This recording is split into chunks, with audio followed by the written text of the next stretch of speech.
The best of the best salespeople aren't combing job boards. I hate to break it to you. Right. Can you find them where they're at and tap them on the shoulder and pull them into your funnel? Those tend to be the best performing, longest term hires that stick around because they're buying into you and your vision. Don't take advice too seriously from people that haven't been where you are, because once I started talking to sales consultants that had done it, oh my gosh, that was a totally different experience. And that's what inspired me to move forward. So I would say with founders, a lot of your family members and friends, who knows, people are like, this is crazy. It's not going to work out. What are you doing? Like, be mindful of who you take advice from and try to find people that have done what you've done. Try to find a mentor in another founder who's a stage or two ahead of you.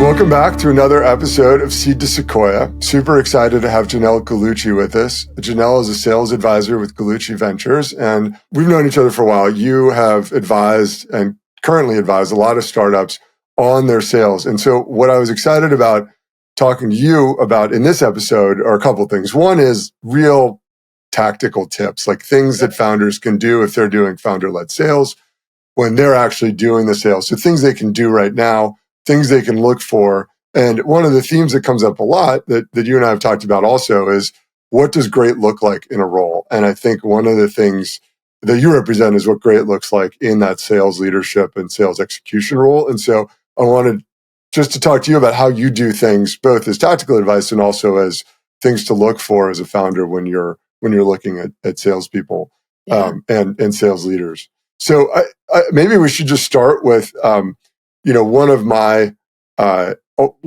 favorite questions is sort of your journey in startups and in sales. Like, how did you get into sales? What motivates you to do sales?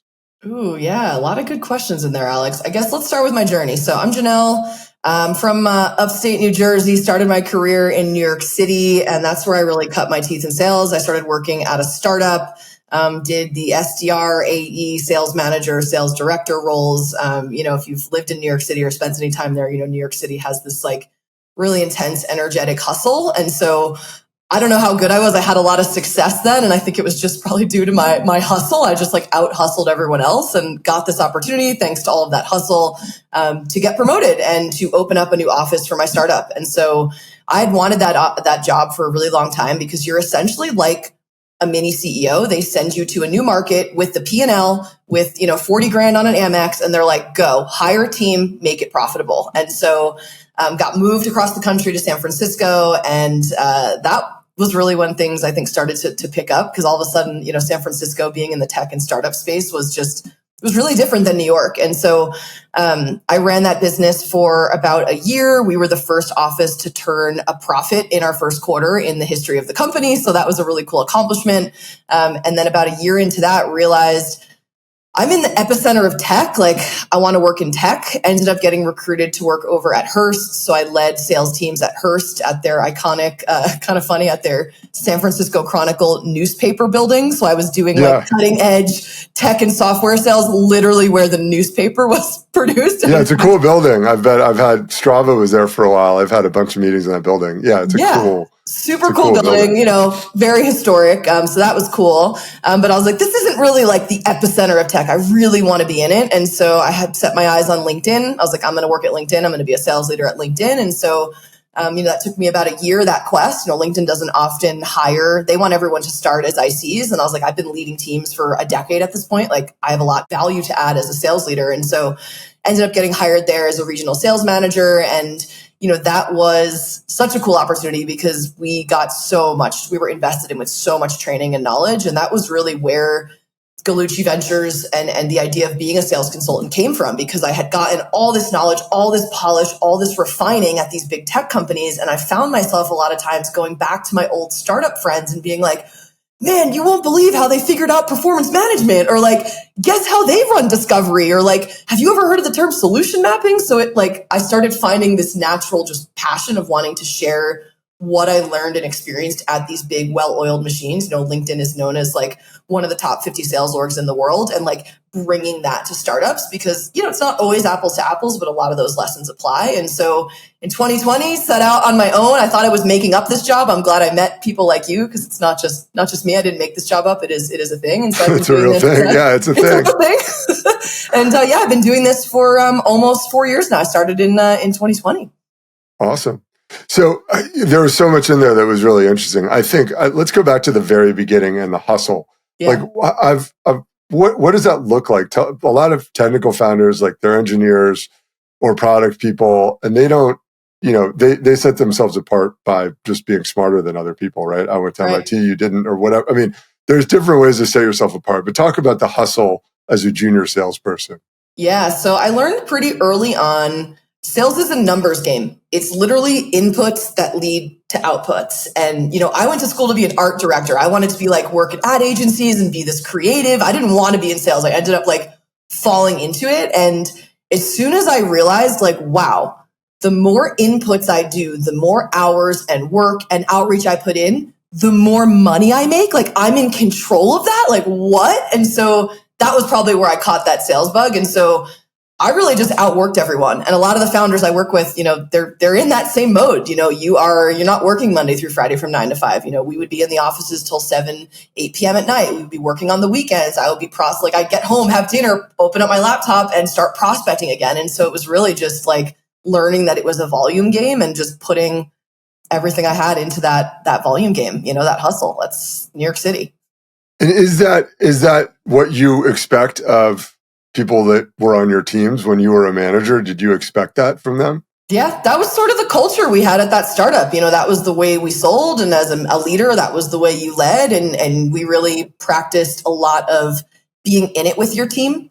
We would do call blitzes and we were always, advised as leaders, like you got to put yourself in your team's shoes and do those call blitzes with them. And so, it was something that was just a part of the culture and something I expected. And honestly, it's still something I expect, but I think things have evolved a lot. And if I think back to myself in sales 15 years ago, I could out hustle everyone and be successful. But I think there's this shift to like work a little smarter. Like you still need to work hard, but you can work smarter. There's different tools. I mean, we didn't have much at this startup. I mean, we didn't even really have a clearly defined ICP. Like it was just pure volume. We were going out there and anyone who would talk to us, we would try to pitch them on our product, Yeah, I think, and so when you were at LinkedIn, if you go all the way to the end of that journey, what is it like at a LinkedIn? Like, are the outstanding salespeople still hustling at the early part of their career?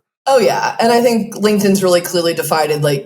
You have hunters, you have farmers. Hunters, I oversaw hunters. That's the world that I've lived in. These are people that are hunting down new business deals. And so the hustle was still there. The expectations that I had of my team and that as an organization we had of our individual contributors is that they would generate 30 discovery calls a month. And we knew that if we hit that 30 discovery calls per month, that we would be set up well to hit our metrics. And so that was a hustle. But you got to think, a company like LinkedIn, they have a really well-developed outbound SDR org. They have an inbound SDR org. But they're pumping a ton of money into marketing, not to mention like LinkedIn's like a household name, even though people don't necessarily know what they sell. It's a really common name. And so, someone's more likely to take a call with you or answer your call or reply to your email just by having that name, right? And so it still required hustle for sure. There's always a hustle. It's always inputs that are going to lead to outputs, but it was a different culture there, right? Well, your reply rate is probably a little bit higher, like you were saying. Your reply rate from Johnny's startup nobody's heard of.com is not going to be the same as like LinkedIn.com. Right. When you think about a founder managing themselves, if we just sort of start at the beginning from founder-led sale, you mentioned in the green room before we got on that you have you work with people as early as seed stage, super small teams, founders and ones selling. What should the founder's expectations of themselves be or him or herself be when it comes to hustle, right? I mean, they got a lot of jobs, but are they also trying to get 30 meetings a month? Like, is that kind of the norm? Yeah. I mean, I think my answer definitely comes back to metrics. I think those metrics are going to look different for everyone, but you really want to know your numbers. Are you closing deals? That's the first thing. Are we closing deals? Once you've got those deals, are you looking at them? What is our average deal size? Who's the buyer? What revenue goals am I going after? How many of those deals do I need to hit that goal, and what has my conversion rate been looking like? You want to make sure you have those metrics, because it's there's an art and a science to sales, but foundationally, it's just a numbers game. If you're getting enough calls out there and you're talking to enough of the right people with the right message, it's going to happen. Deals are going to close and revenue is going to grow, So I think you really want to get your head wrapped around what your metrics are. And then once you know that, it's super easy to break that down into a monthly, weekly, daily goal. And, I would challenge founders to hold themselves accountable to the inputs. We all, salespeople have quotas. I want to close X amount of revenue in a quarter. Maybe a founder has a goal like that. That's awesome. But what you really want to rally around is the inputs, the goals around the inputs that are going to that out. Right. Yeah, I think that it's funny. There are weeks where I don't get that many emails, and it's oh, maybe I just didn't send that many emails last week, and so I don't have that many emails because I'm not doing the outbound work, even if it's just social. But you get out what you put in, and I think a lot of founders expect, I built this thing, it's awesome, people will just show up on my doorstep, and that's very, very rarely the case. Yeah. So when you talk about those metrics. Maybe this is a good time sort of to just talk about how to think about sales as a founder when you're really early, right? What are the metrics that you should care about super early on before you have a team, before you have, managers and other people to care about the metrics? Yeah. Well, if you think about it, I think each stage of building a startup and building a sales motion and a go-to-market engine has its own challenges and its own focus areas. And so when I'm working with someone who's pretty early stage, before even we're getting to metrics, we need to get clear on who is this for? What problem does this actually solve? And who's the customer that we need to go after that actually is experiencing that pain point and that problem? And getting a couple deals under our belt. It's hard to set metrics when you don't really have that stuff defined. And so I think, we tend to do a lot of work in the early stages in refining that, getting a couple deals in, and then really analyzing what led to those deals. What email did I send that they responded to? Or was it a LinkedIn post? Was it a webinar? Was I on a podcast? What led to that? And then it's just really a matter of kind of tinkering and trying to replicate that. If it was a certain email sequence that person responded to, let's look into what was that email sequence and how can we replicate that? Or who was the person that bought or the people that bought? How do we get in front of more of those people? And then once you've got that foundation, you can then start to work your numbers and rally around some metrics for yourself to hold yourself accountable to. So to play that back, so it's really, at first, it's who is buying? What you mentioned the term before, the ideal customer profile, who is our buyer? What pain are we solving?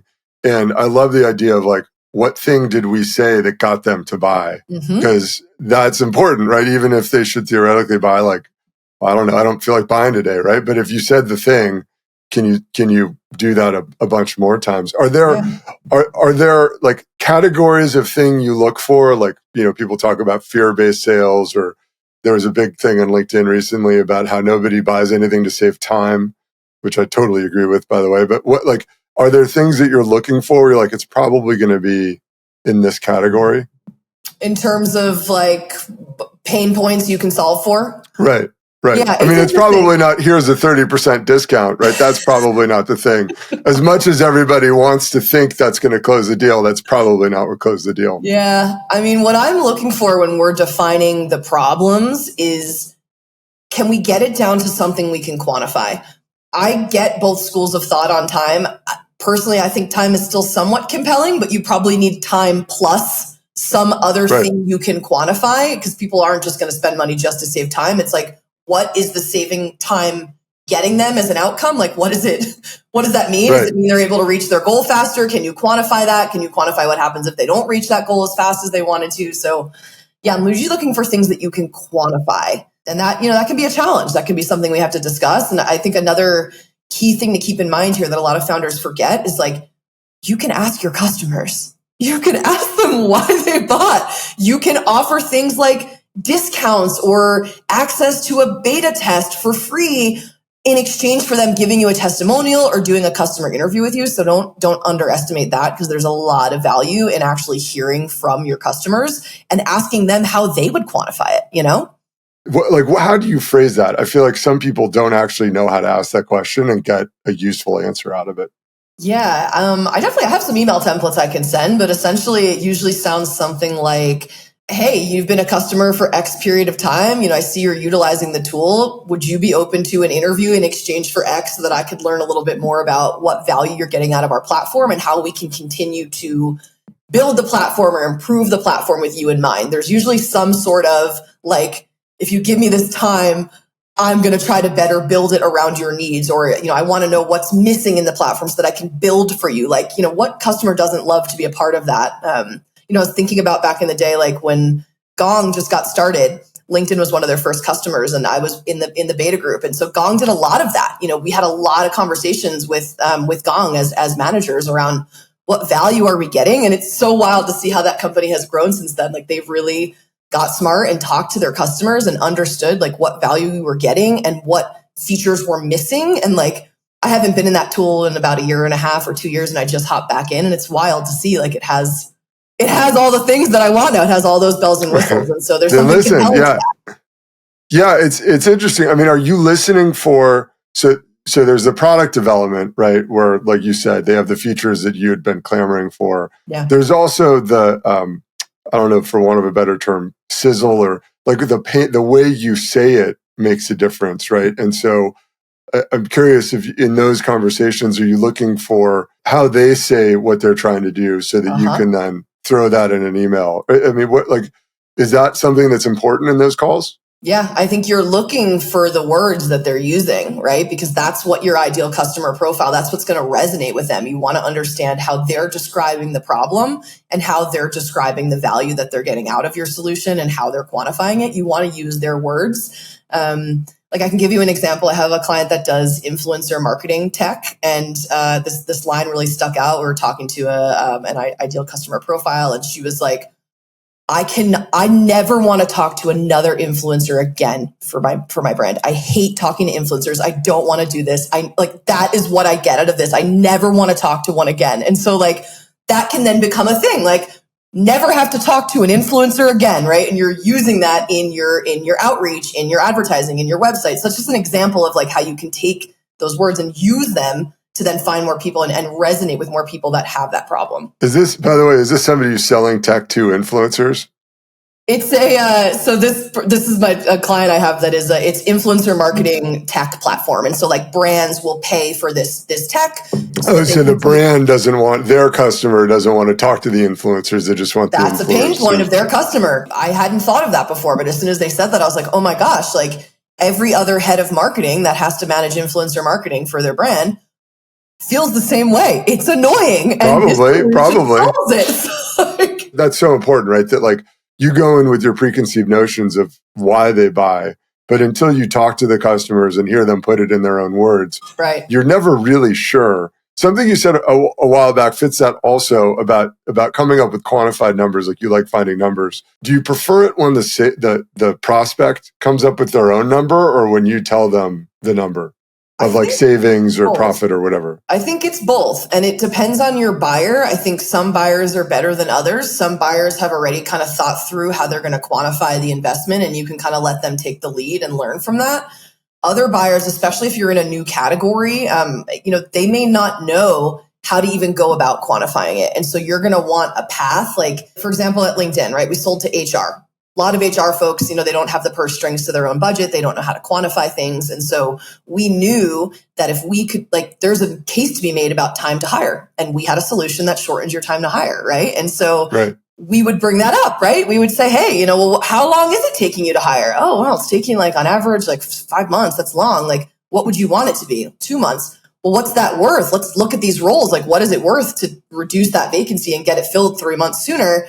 And, you kind of have to take the lead. And so I think it depends on who your buyer is and who you're selling to. Some buyers have control over their budget or have experience buying solutions, and others don't. And so I think you want to take your prospect's lead, but if they don't know where to go, you're going to want something in your back pocket to guide them through so that they can, that's very much like selling through champions. Like, how can you prep this person to go to their boss with that compelling case to say, hey, I found this thing, it's going to solve this problem, and it's going to bring us X in value. You want to help them and kind of coach them through that. So you want to have something in your back pocket to use. That's interesting, because I think a lot of people don't realize that if you just go in and do the homework for the customer, they may or may not believe you. They're probably not going to believe you. But if you engage with them, like you're describing, so you do a little bit of it, but like they're still the ones coming up with like, I want it to be 2 months. You're not saying, oh, it should be 2 months. Like you're doing it wrong. It should be 2 months. Then people get defensive. Yeah. I like the shortening the time to hire because it's a lot like shortening your sales cycle. The best way to grow faster is to shorten your sales cycle. Yeah. So let's say that they figured out their ICP. They figured out, 3 or 4 things that their customers are saying. And so they know what emails to send, how to engage and buy. How does a founder know, oh, I could probably hire somebody to do some of this for me? Yeah. And what some of this would you start with? Yeah. So I think this is a position that a lot of the early stage founders that I work with are at, so they come to me, they're trying to do sales themselves. It maybe isn't working the way they want. So we get clear on, ICP, what pain points we're solving for. They start closing deals. We're able to analyze those deals and that funnel and start to get some sense of our metrics. What's our conversion rate? What's our average deal size? How many meetings do we have per week? What's booking the most meetings? Like what's leading to success?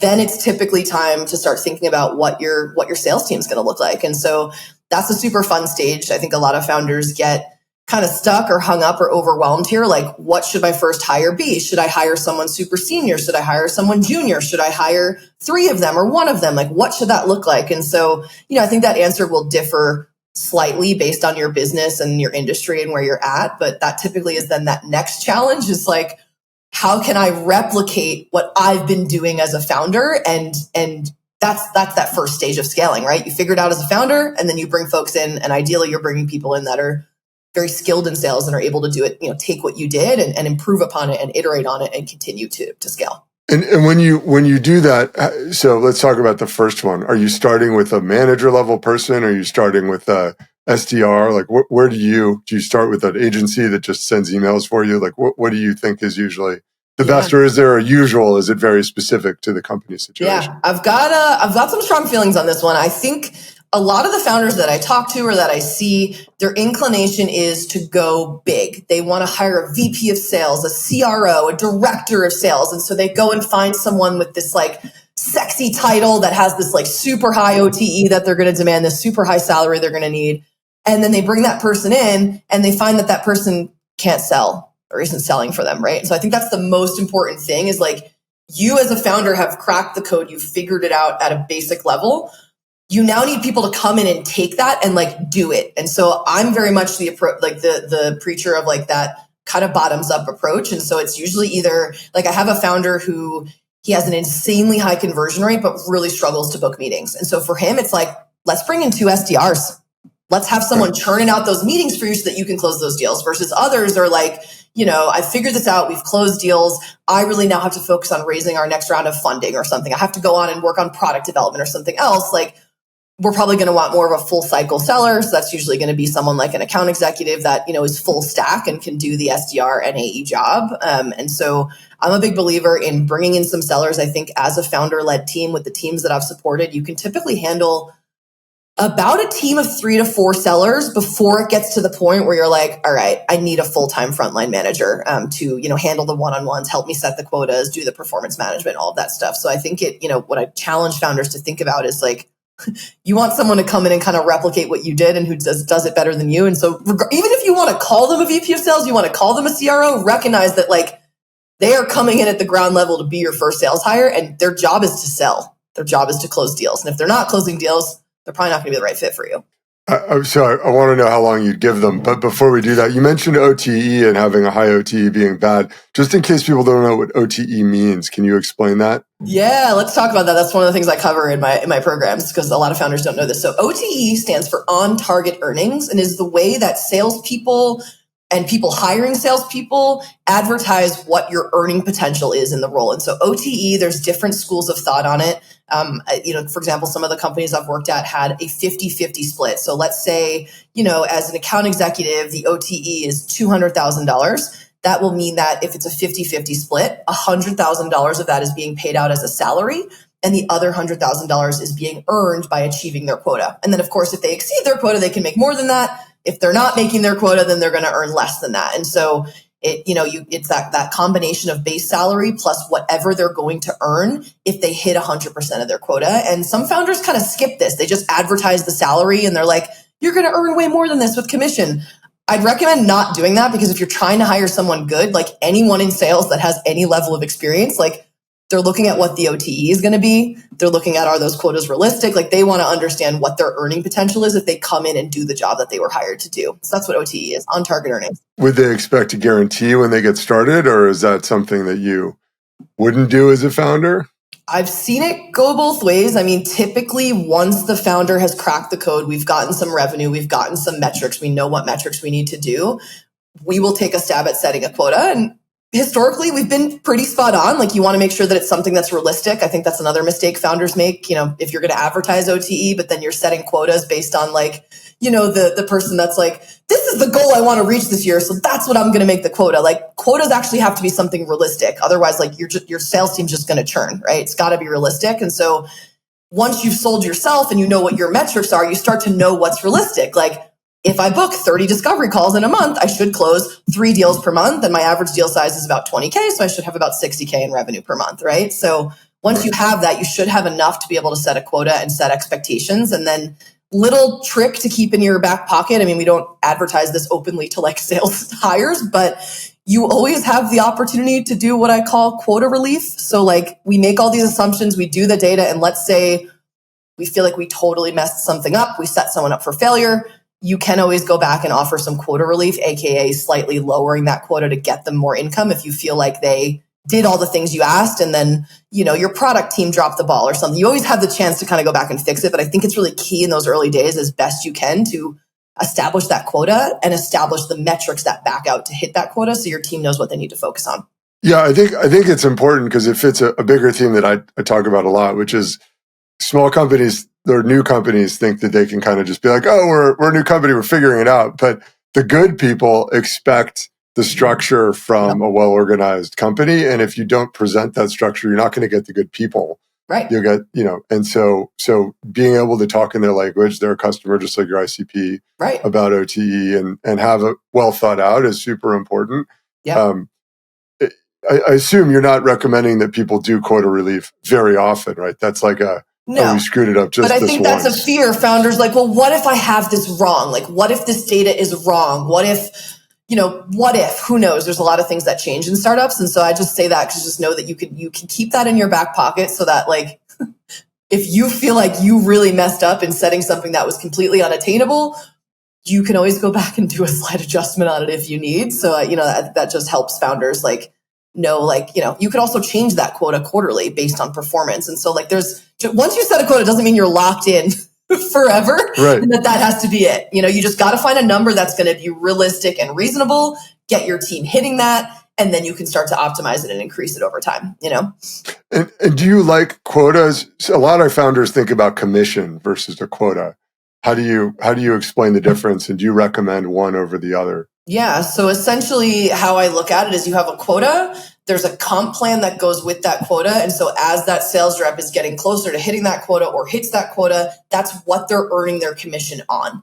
And so there's different models for that. I typically like a tiered structure. So like when they're at 0 to 60% of their quota, they're making a smaller percentage of every sale. And as they get to 60 to 80% or 80 to 100%, they're making a higher payout. And then if they do anything over 100%, I think as a startup, if you want to attract the right people, you probably want to offer some pretty sexy accelerators, so that if someone is coming in and exceeding, like, they're making a really high percentage, they're super motivated and incentivized to kind of push each quarter to get a couple deals beyond 100% to earn that, that nice reward of a higher payout.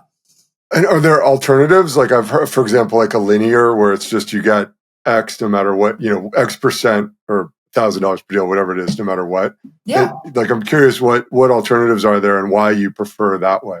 Yeah, I think there's alternatives. I prefer this way because it's tiered. Like, if you land at 60% of your quota, like, you haven't done 60% of the job in my mind. Like, I need you at 100%. And so I think that's why I like that model, because it essentially rewards top performers. Like, you earn more the higher you achieve in terms of your performance.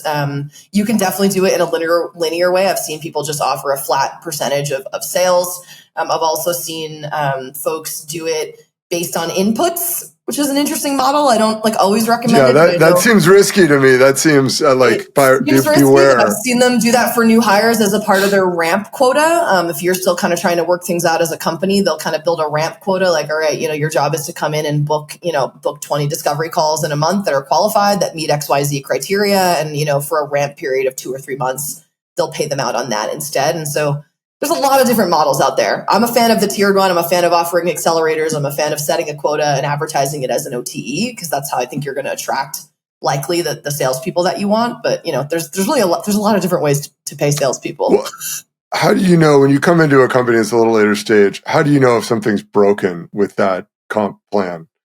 Are there signs? Yeah, I would. I feel like I could launch a whole course for sales professionals on how to vet for this. It's funny. We used to lose a lot of talent at LinkedIn. We would have folks that would, they'd be an SDR or an AE with us, and they'd go and get this I'm leaving because I'm getting the senior VP of sales job at this startup, and it has this crazy OTE, 30, 40, 50%, sometimes 100% higher than what they were currently making. And I'd ask well, do you know what percentage of the team is achieving that OTE? Do you know what the quota is? Do you know what percentage of the team is hitting the quota? Do you know how long the quota has been that amount? Has it changed? Has it gone up? Has it gone down? And a lot of times they were no, they just gave me a sexy OTE and a sexy title. So I want to educate sellers on that. But I think as a founder, know that you do have an advantage. If you want to advertise some sort of sexy title and OTE, that is compelling to sellers that are working at bigger companies where it's really hard to earn those titles. And they're super motivated by the title and the OTE potential and aren't actually working backwards to understand, is that actually realistic? Am I going to make anywhere near that? Because, sometimes you're not, they may never have had a quota. Maybe this is the first time they're setting a quota. Or they may never have closed a sale, right? It may have all been the founder's buddies or board members, and they've never actually closed a cold sale. So yeah, it's definitely a good call out. I wonder from the founder's perspective, there are, when you talk about accelerators and things like that, it's like airline miles, right? People game them, and they, and yet it's coming out of the founder's funding, right? So as you said, if you sold 60%, you didn't do your job, right? So I think as companies get further along, sales becomes less of an art of figuring out that ICP and becomes more of a feeder to make payroll. Right now, you need people to sell stuff so you can pay all of the other people. And so achieving 60% is you're actually giving me a headache because now I have to find the other 40%. Exactly. So, yeah. And you can play around with those accelerators too. You may find that you're right. You may find that the way you structured something, let's say you're really incentivizing sellers on the front end, and then, your customers are churning right out the back door. Well, you might want to think about adding an accelerator or an incentive for retention, right? So there's so many ways to pay people, and it really is going to depend on, your business and your needs. But I've seen some businesses that, were struggling with churn, adding in those incentives to, get those frontline sellers, get those new business sellers more focused on I don't just want to close the deal to really max out my comp plan. I need to make sure that they stick around for a year or whatever, whatever the terms are. Yeah. I mean, so how would you, if you wanted them to stick around, how would you do that? Yeah, I mean, there's a couple different ways to do it. You can offer a flat amount after the customer has stayed around for a certain period of time. I would be cautious. Where I've seen founders go wrong is they offer a percentage or a payout when the customer upsells or purchases more. And I would just caution to be mindful of that, because then what it can do is actually negatively incentivize your sellers to just close the deal at whatever dollar amount they can, knowing that they can always upsell them down the road. And so my philosophy is you really want strong sellers who are able to quantify a business case and get the largest possible deal that they can, and then pass that over to an account manager or customer success manager who's able to grow it. And so I like ones that are more just based around the length of the time that the person stuck around, because then they're incentivized to make sure that they're bringing the right types of customers into the ecosystem. But yeah, I've seen people pay a percentage of any upsell or any revenue in that first year. And that can work, but also, again, could negatively impact things. So you just got to look at those incentives and make sure that it's aligned and actually getting you the results you want, incentivizing the right behavior. Well, yeah. So we've been looking at salespeople, and I think I like one of the things you said about that you want a good, strong seller is frequently lost in, I just need 5 salespeople. You need good salespeople, not just 5 of them. But there's this other aspect of it that I want to touch on that I think is really interesting around like, if you have an SDR team and you potentially bringing in leads, right? How do you compensate them? And if you have farmers who, are getting handed those deals that your hunters are getting and are working on retaining and upselling them, how does that all fit together, right? If you take a chunk of the upsell and hand it to the original AE, do you have less to pay? Like, how do you think about that? And are there best practices that you see and mistakes that you see that are like, ooh, like we got to stop this? Yeah, I think on the SDR side, I think a mistake I see is just paying SDRs out on the amount of just straight up meetings that they've booked. Would highly encourage founders to define what an SQL is. So SQL stands for sales qualified leads. So typically at that stage, and that can vary based on company. I mean, you can have whatever sales stages you want and define them however you want. But on most commonly, an SQL means that an SDR or inbound, a lead has come through. A salesperson has looked at that lead and or spoken to that lead and had a conversation with them and has confirmed that it is qualified. Like, this is our ICP. They are experiencing the problems we solve for, and some sort of next step got booked. And so I've seen that model be pretty effective in paying out for SQLs, because you don't just want those SDRs to be booking meetings. You want them to be booking meetings with the right people that are going to lead to a next step. And so Right. I've seen that work really well on the SDR side. On the farmer side, it's easy to just pay on upsells. But yeah, I've seen companies run into challenges where they're like paying the AE out on the upsell, and they're paying that customer success manager or that account manager on the upsell. And then it's like, what money am I even making on this upsell, because I'm having to pay 2 or 3 different people out on it. And so there's a lot of nuances to work through with how you're going to compensate your sales team. And I think it really depends. Like, you got to look at the behaviors you want to incentivize, make sure you're incentivizing the right behavior. And then if you notice things aren't going in that right direction, or things are, they're de-incentivized to do what you want, you're going to want to make tweaks to that comp plan over time. And there's definitely a whole other art. We could have a whole other topic on that, because salespeople don't like when you change their comp plans, right? So there's a whole, I think, art and science into how to approach that, how you do it, how you introduce it, all of those things that we could probably have a whole another conversation. You're saying text message isn't the preferred approach, or just Slack post like, oh, by the way, guys. In there's this. So we've talked a lot about sales comp, which I think is super interesting, and a lot of people don't really know how to approach it, and founders get sort of anxious about it, and I would say many make poor choices, not intentionally, just because they've never done it before. Yeah.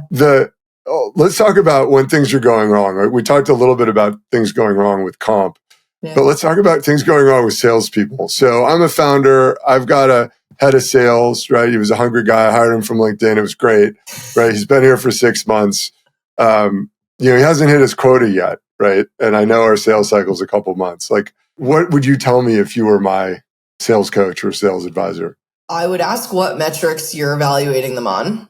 I think where the caveat is here is, how long is your sales cycle? I work with a lot of B2B SaaS companies. Their sales cycle tends to be anywhere from 30 to 60 days. And so in general, I have these sales hiring and onboarding programs that I offer to startups. And what I'm looking for when you are hiring the right person and you have a really strong onboarding plan, which is, again, a whole other topic for another day, is like, how are you onboarding these salespeople? You shouldn't just send them a laptop and a link and have them figure it out. You should be onboarding them and teaching them specifically how to sell. But once someone has properly been onboarded, I'm usually looking for them. If the sales cycle is 30 to 60 days, I'm looking for some sort of deal to have been closed, usually by between the 60 and 90 day mark. Now, if your sales cycle is 6 months, that's probably a different story. And so I would challenge you to then think, well, what are the early indicators that are going to lead to that success? Like, what are the metrics that go into that quota? And is this individual meeting those metrics? Whether it's, outbound emails sent, number of calls had, number of demos conducted, number of pricing, proposals sent out. If your sales cycle is longer, you're going to want to get really clear on what you're expecting. And then this is also something you've got to weave into your onboarding is did they set those expectations? Going back to your example, I hired this, head of sales. They came from LinkedIn. They've been here 6 months. They haven't closed deals. Have you set really clear expectations from the beginning on what you're expecting out of them? And are there any performance management pieces in place to let them know that they're not meeting those expectations that you established, That's the mistake a lot of founders make. They don't set those expectations. So then it's hard. And I think one of the things about expectations, right, is founders who haven't managed salespeople don't know what great looks like. And so they might be okay with somebody making OTE of 300K a year or 250 or whatever it is, and not closing sales, which is when you've talked to people who have managed salespeople or been CEO, like, would you tolerate that? No, I wouldn't. Again, it would depend on what your sales cycle is, but right. If I'm a founder, I've sold this before. I know what I'm able to achieve. Remember, your first sales hires, you're coming in and you need to have people come in and do what you're doing, ideally better than you. And so if you were able to close sales as the founder in 3 months, you should have that same expectation of that's what you want to attract. That's what you want to hire, is someone that can come in and at least do it as good as you, but ideally better. They're able to find ways to optimize, to get more meetings booked, to improve your conversion rate. You're looking for them to come in and do it better than you did, and up level, right? That's how you grow and scale. Right. Yeah. I mean, I think you hit it on the head. What I'm getting at is that founders can be too patient and too, maybe it's our fault. Well, he's our first sales hire. Maybe we didn't have the marketing stuff that he wanted us to have. And it's I don't know, did you close this in 3 months? Have you closed 10 deals? Right. So we don't need those things, do we? Just because they're asking for them. Yeah. And I think you mentioned big company hires. In my experience, I'm curious if this is the same with you. They have more expectations of support. Yeah. They expect to have you build their decks for them, have people to get the meetings, have leads show up on the website. Yeah. And that's something you're going to want to vet for in your hiring process. I think a lot of founders, they look at whoever's the big category leader in their industry and they're like, I want one of their sellers. So they hire one of those sellers, and those sellers come in and fail because they didn't actually vet to understand, well, what are they actually doing in that job? I had someone hire these super senior sellers and they weren't booking any meetings. And it turns out, if you look back at their job at their big old company they worked at, they weren't responsible for setting meetings. They had an SDR team that set their meetings. And so you got to vet for that as a founder. You need someone who can do the nitty gritty, roll up their sleeves, is going to want to do that prospecting, book those calls, and run. You really need those full cycle, folks most commonly. So you got to really vet for that on the front end. And I think that's something that is common when you hire someone from a big company that's been there for a long time, is they're going to have those expectations of structure and support that you may not have yet. So I'm a fan of trying to find someone in between. Maybe they haven't worked at the biggest company in the category, but maybe they've worked with other companies in your industry or not, but they've proven they've been an early stage sales hire. I specifically look for that with SDRs. Can I find an SDR that did this at another company successfully for 6 months or a year and I can pull them over and pay them a little more and give them a bigger title. Versus an SDR at a big company. I want to find someone who's done this at a startup and has gotten something off the ground, because that's the experience that I'm looking for, Yeah, there's a big difference between writing the emails yourself and clicking the button. And I think people forget that the big company looks like great branding, but they might not have had that much responsibility. Right. We've covered a lot of tactics that maybe didn't sound like tactics, like talking to your customers and using their words in your emails. That's a very good tactic. Yeah. That if you missed, do that. That's the right way to do it.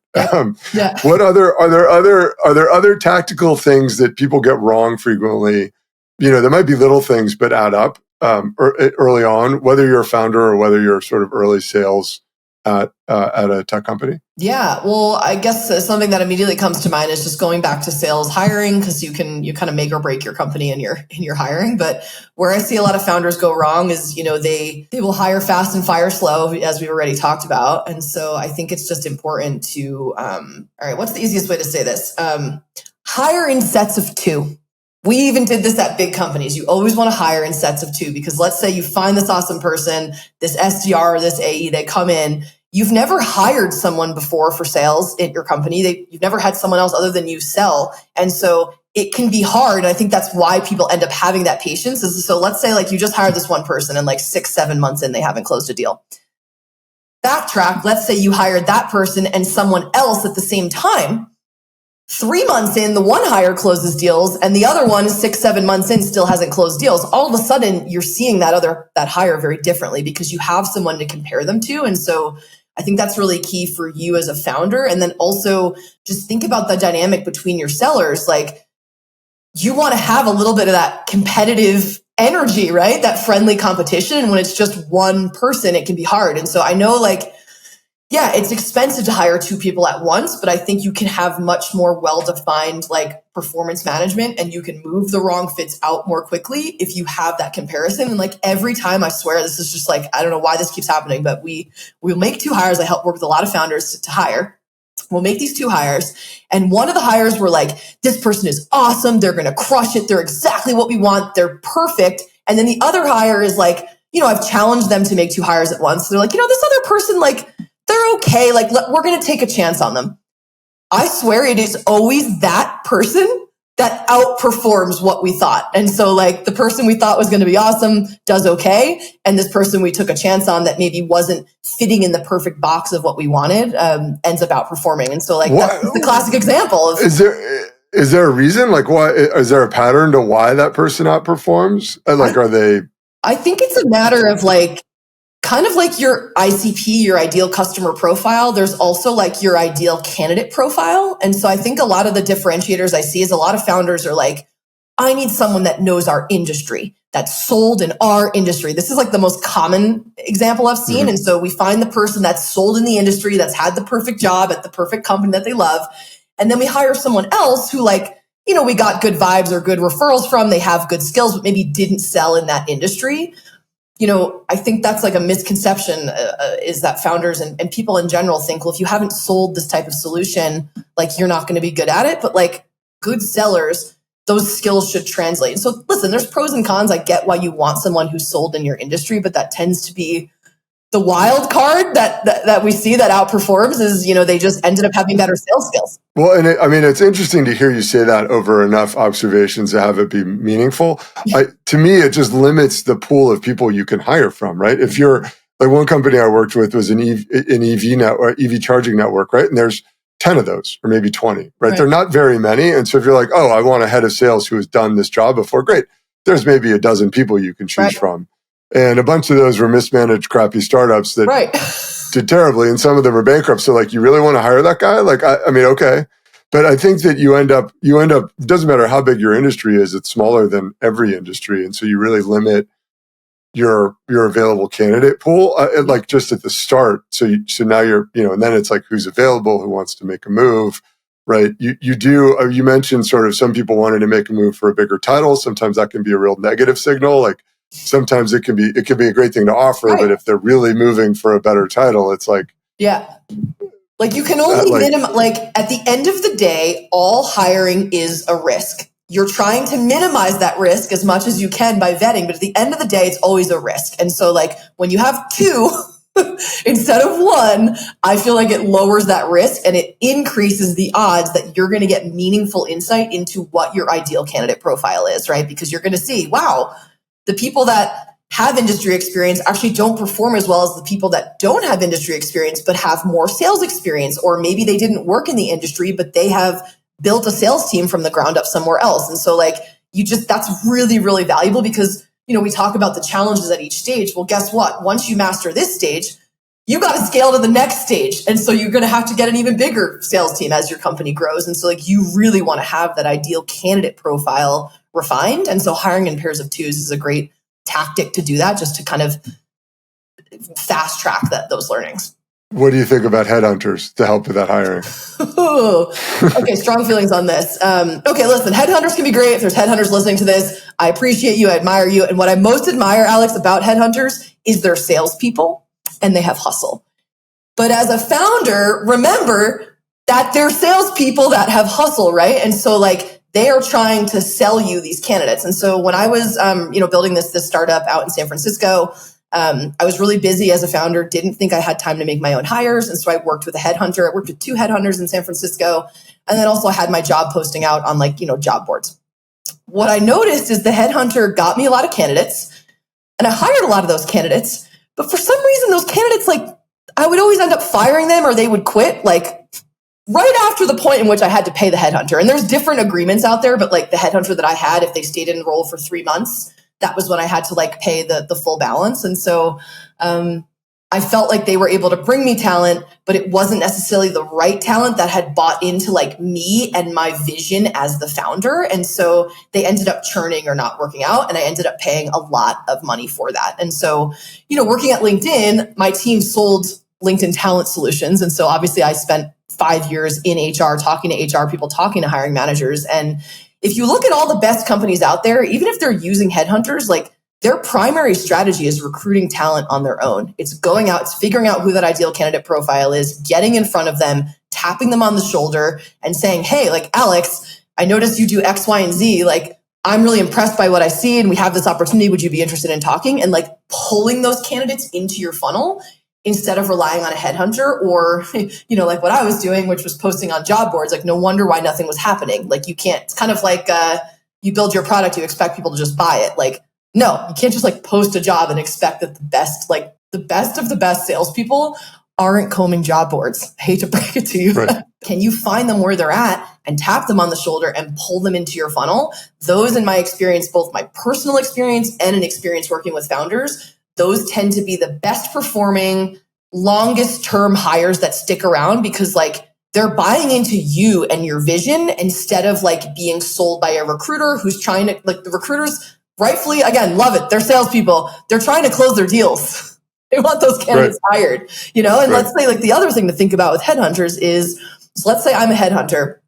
I have 5 clients and I'm paid I get a percentage of the OTE, right? That's how I'm paid. Or I get paid a percentage of the salary. Let's say I find an awesome sales hire. I'm like, oh, this person's going to crush it.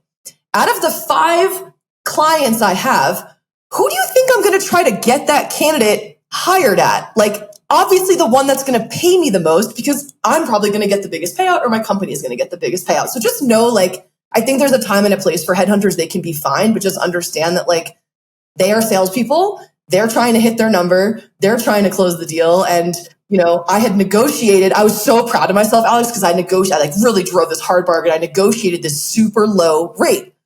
And so that is why, looking back, like these candidates just weren't sticking around because they weren't giving me the best of the best. They were giving me like whatever was left after they filled all their other roles, Right. No, there's so many. I mean, there's so much in there. And I think that I've had a similar mixed experience. There is a kind of recruiter that just works for you, that gets paid hourly or gets paid a flat fee. Highly recommend that. What do you think about that? Yeah. Is that a good alternative? Because you got to think about hiring, if you've built an SDR org, hiring is actually very similar. Like, you're identifying your ideal candidate profile. You've got this offer for them. How do you get in front of them and how do you pull them into your funnel and convert them? And so, if you think about it in that way, it's a volume game. And so a lot of founders, they're not going to have time to do that volume of that outreach, of finding those candidates on LinkedIn, reaching out. It's not just like you send one message. It's just like sales. There's usually a sequence. You have to follow up multiple times and try different angles and try different ways of getting in touch with them. And so love the idea of hiring someone hourly who can come in and like represent your company in doing that outreach. I know sometimes there's even ways where you can I've seen, I don't know if this breaks LinkedIn's terms of conditions, so don't hold me to it, but I've seen some CEOs and founders hire folks like that and actually use their profile and get those messages out from them. And so it seems like it's coming from the founder, but you actually have this person kind of powering that. And then once the call gets booked, well, maybe it is booked with the founder, but at least you have that kind of SDR. Think about a recruiter like an SDR. They're going to get the numbers out there and hopefully get those meetings and those interviews booked on the calendar. And the more interviews you have, the more candidates you meet, the better likelihood it is that you're going to find someone who's right, or find 2 that are right. Remember, always hire in 2s. Hopefully nobody at LinkedIn is listening, but I may have done that a few times. A lot of the stuff that I post on LinkedIn may or may not be actually written by me. But most of it is, and it's all approved by me. This message has been approved. Yeah. I think you or not. I've also seen it be effective. Like, so long as they have a profile and an email address that matches your company, they can say, our founder Alex saw your profile and was just blown away with what you've achieved, and he asked me personally to reach out to you to schedule time. That's also pretty compelling. Right. Yeah, and I think none of that is happening if you just have 20 resumes sitting on your desk and you're trying to sell them to your 10 clients. And it's like, oh, do you want them? No, you don't? Okay, well, who also will pay me a bunch for this? It's a very different approach, because even that person, even if they're not interested in leaving right now, they know about your brand. They've heard from the founder. 6 months from now, Exactly. like just like a customer, it's 6 months from now, and they're like, oh, I don't like my job. I would like a raise, or I would like to work for that startup. Now Yeah. they're thinking about not calling the recruiter, they're thinking about calling you, the Yeah. company and the founder, which is Yeah, it builds a pipeline. Right. I was just going to say that, like, think about, we used to call it like building your talent bench, like as a founder, as a sales leader, like you always want to be building that bench. So you're always reaching out to folks, scheduling those calls. And even if it's not the right time, 3 months down the road, they have a fight with their boss or someone tries to change their quota and they're upset or whatever, they remember you and they're sort of on that bench and you can reach out to them or they can reach out to you. And so you always want to be thinking like those calls are always going to be valuable because those people are going to remember you, and also remember, they are going to remember you. So don't deliver a crappy hiring experience, like respond to them quickly, right? Because I've also had that experience where people have a bad hiring experience or the person never gets back to them and then they remember that about your company and they may be in a position one day to buy from you and they're like, yeah, that company treated me like crap when I interviewed. So be mindful of that. Yeah, no, I mean, or you have some ridiculous, I remember Yelp, I got pretty far along in the interview process at Yelp and they were like, oh, but we have a policy of paying people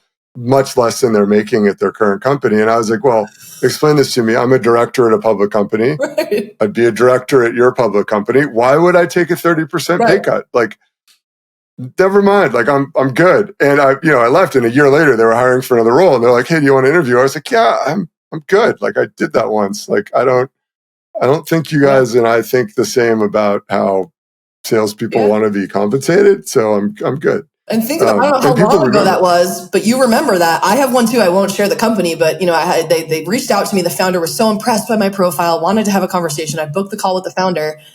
And he was super short. And within 8 minutes, like I must have said something he didn't like, or I spoke too fast.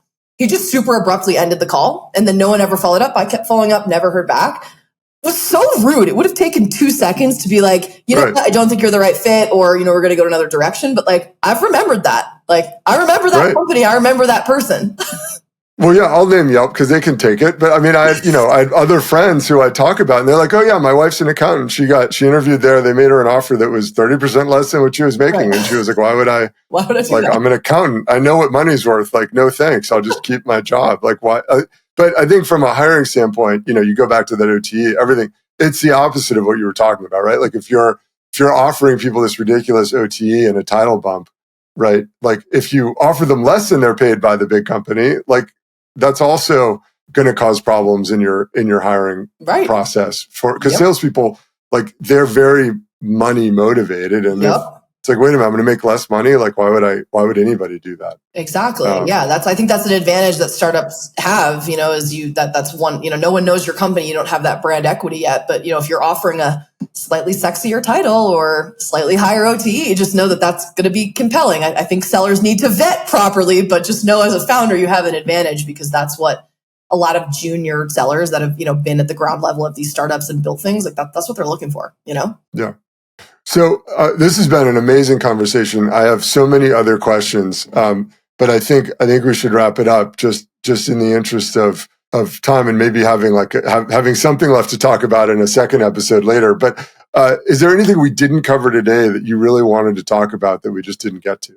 Yeah, there was one little nugget. So I know we were talking about what's the best advice you ever got and didn't take. I just wanted to share this because I think it's helpful for founders as you're building your products, building your business, and trying to get feedback from people. When I decided to leave LinkedIn and be a sales consultant, I talked to a lot of people at LinkedIn, a lot of senior sales leaders at LinkedIn, and every single one of them I had 3 back-to-back conversations one day I'll never forget. Were like, Janel, don't do this. It's too risky. Like, if you don't get a big client in a month, you should quit. Like, straight up, all of them across the board were like, never do this. It's super risky. And it's wild because if I had trusted that, like, oh my God, where would I have been today? And so what I learned from that is like, don't take advice too seriously from people that haven't been where you are. Because once I started talking to sales consultants that had done it, oh my gosh, that was a totally different experience. And that's what inspired me to move forward. So I would say with founders, a lot of your family members or friends, who knows, people are like, this is crazy. It's not going to work out. What are you doing? Like,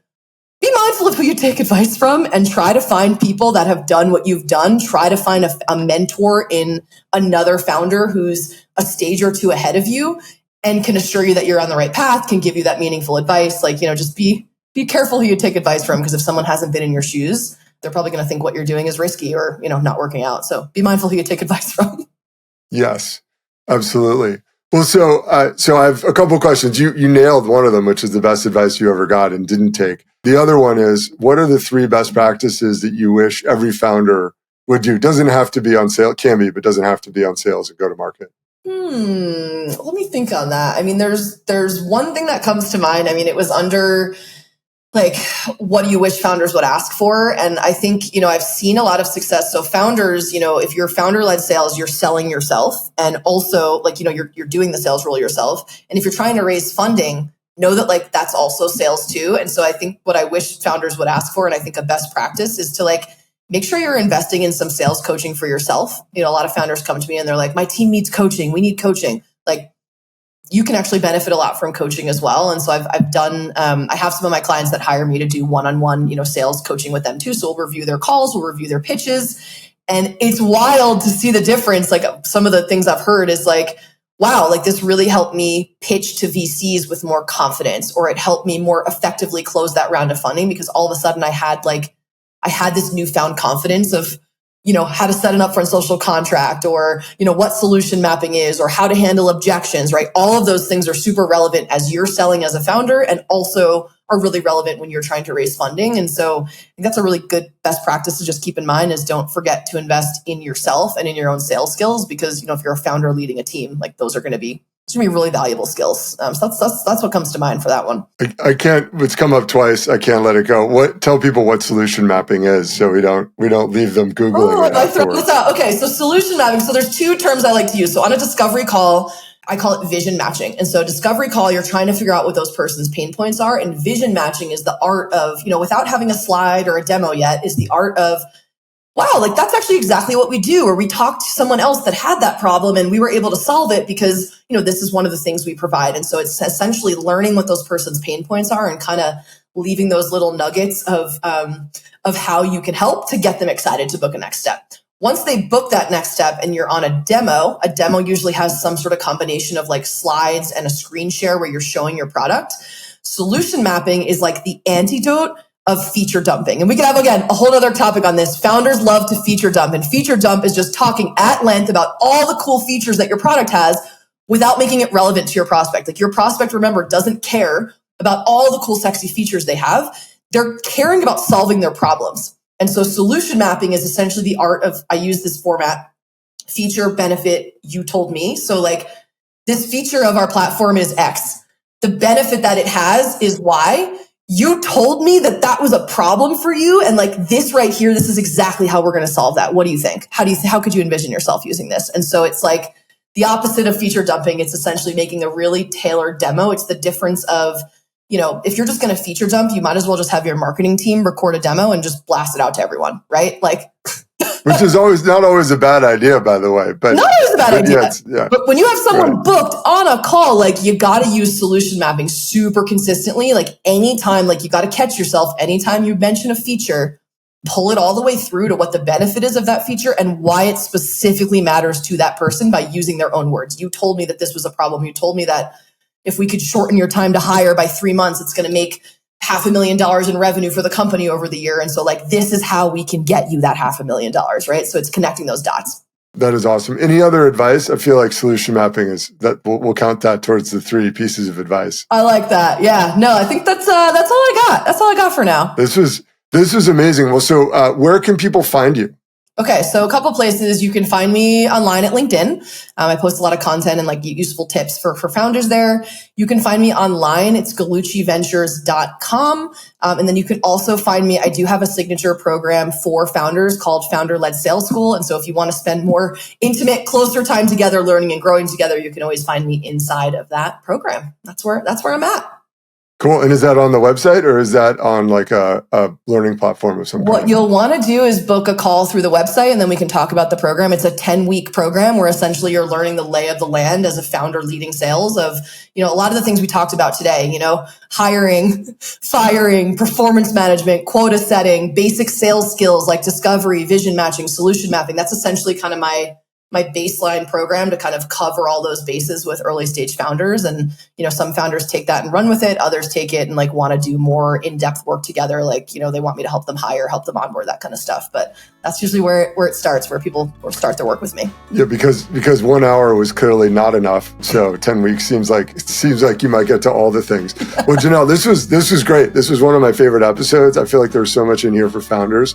Thank you so much for your time. And I'm really excited to keep in touch and see what you do with Gallucci Ventures going forward. Thanks, Alex. Yeah, I was honored to be here. Thanks for having me. And hopefully we'll get to ski some slopes in Tahoe together sometime soon.